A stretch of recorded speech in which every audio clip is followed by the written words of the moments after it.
Namo tassa bhagavato arahato samma sambuddhassa. Namo tassa. 결혼한 지 3년 차. 남편과의 소통 단절로 인한 스트레스가 극에 달해 있었다. 단 한 번도 남편에게 이해받지 못하고 술만 마시고 자신의 생각 속에 빠져서 사는 남편의 행동을 지켜보면서 화가 났지만 참고 관계를 망치지 않기 위해서 먼저 손을 내밀고 남편의 모든 것을 포용해 주려고 노력했던 모든 일들이 그저 그 사람의 행동을 강화시키는 일이라는 걸 깨닫게 됐다. 이미 나는 몸과 마음이 지쳐 있었고 인내심은 바닥이 난 상태였다.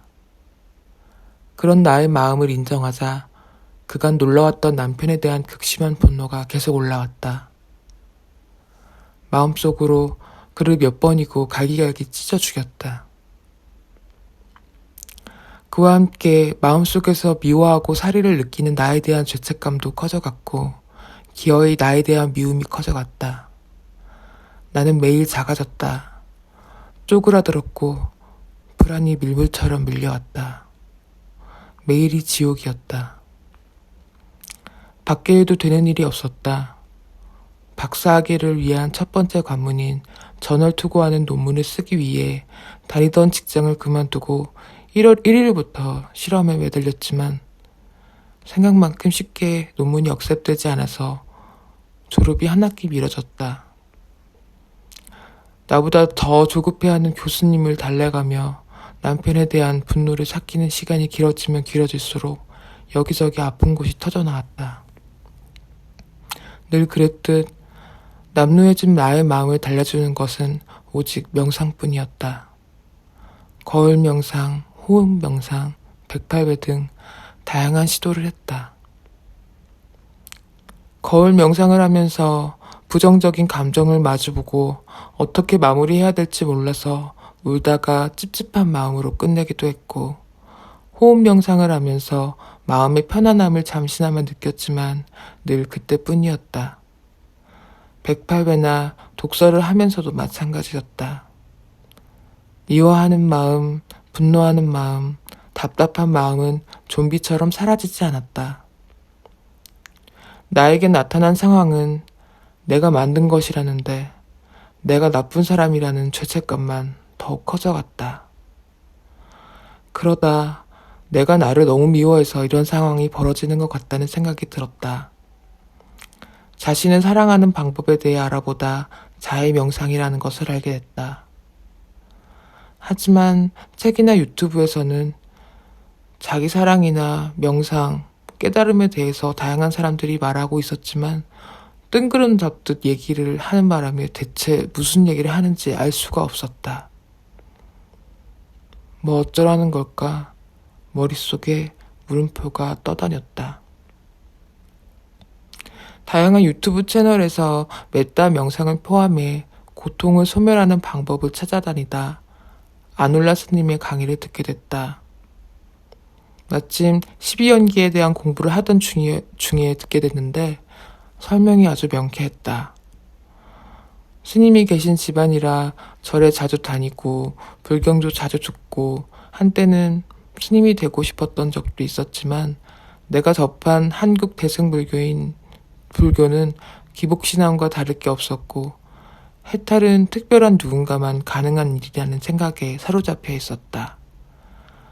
그러다 부처님께서 과학적으로 안전하게 해탈에 이르게 하는 방법을 알려주신 것이 불교라는 아놀라 스님의 말씀을 듣고 내 관념은 무너져 버렸다.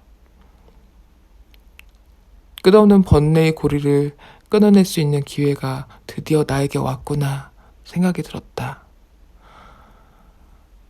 스님과의 메타 강의 전날 평일과 마찬가지로 남편에 대한 분노와 내 수업에 늦으면 안 된다는 불안감까지 엄습해왔다. 결국 새벽 4시가 넘어서야 잠들었다. 나는 지각을 했다. 화면 속에 스님을 뵈니 연예인을 보는 느낌이기도 하고 어리벙벙했다. 스님의 강의를 들으면서 마음은 한순간에 하나다라는 사실을 알게 됐다. 다시 한번 관념이 무너졌다. 그동안 괴로운 감정은 인정해줘야 풀린다고 배웠기 때문에 나는 분노와 미움을 온전히 느끼는 데만 집중하고 있었기 때문이다. 한순간에 하나의 감정만 존재할 수 있는데 나는 결국 미움과 분노의 감정을 붙잡고 있었던 것이었다. 사랑에 집중하고 사랑을 유지할 수 있는 힘을 기르면 된다는 스님의 말씀을 듣고 스님의 가이드에 따라 메타 명상을 시작했다. 호흡 명상으로 집중을 하고 나 자신 축원을 시작하는데 불쌍하게 남루한 내 모습이 떠올라서 눈물이 났다. 환하게 웃고 있는 내 모습은 존재하지 않는 사람처럼 말이다. 스님과 질의응답을 해가며 내 마음을 바라보았고 나는 이내 환하게 웃으며 밝게 빛나는 내 자신의 모습을 떠올렸고 나는 환하게 웃고 있었다.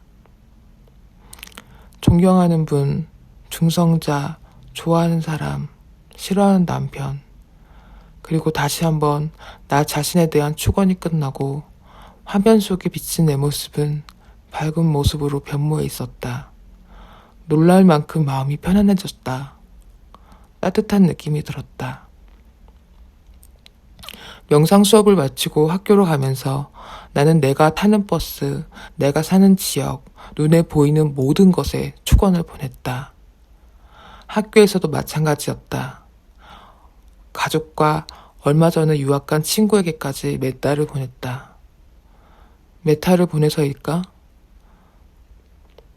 종일 남편에 대한 분노가 단 한 번도 떠오르지 않았다. 실험이 아주 많았지만 짜증도 나지 않았고 유리문에 비친 내 모습이 자신감이 넘쳐 보였다. 약간 불편했던 교수님과 이런저런 심도 있는 이야기를 나눴는데 그동안 그런 이야기에 예민했던 교수님께서도 진지하게 내 얘기를 들어주셨다. 내 작은 사랑을 보낸 건데 세상이 나에게 손을 내미는 느낌이 들었다. 집에 오니 남편이 말도 없이 외박을 하러 나간 것 같다.